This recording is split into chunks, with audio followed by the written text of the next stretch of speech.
എങ്ങനെ ഉണ്ടായിരുന്നു ഞെട്ടിക്കല്? ഒരു ബണ്ണെടുത്തത് കഴിച്ചു നോക്കിയാലോ?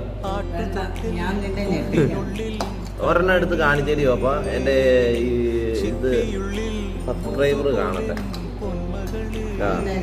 ഇതെന്നാ കരിഞ്ഞതെടുത്ത് കാണിക്കും, കരിയാത്ത എടുത്ത്. അല്ല, ഇതാണ് മസ്കാ ബണ്ണ്. ഉണ്ടാക്കിയ ആളെ മസ്കാ ബണ്ണ് പോലെ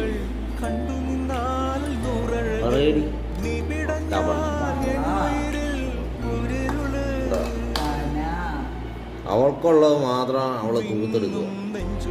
എനിക്കും താടി. ഇത് വേണ്ടാത്താണോ ഈ മാറ്റി വെച്ചേക്കുന്നത്? ഇതൊന്നും എടുത്തോട്ടെ, ദൂരക്കളയട്ടെ. നമ്മള് കഴിച്ചു നോക്കാൻ പോവാട്ടോ.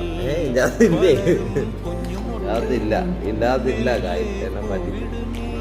അതിങ്ങനെ ഞാൻ ഒന്ന് എന്റെ സബ്സ്ക്രൈബറിന് തിന്ന് കാണിക്കാം.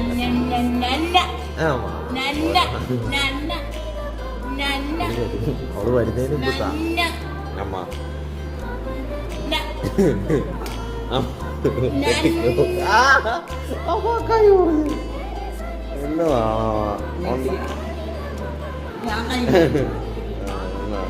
ഒരു മസ്ക ബണ്ണ്, ഒരു മസ്ക.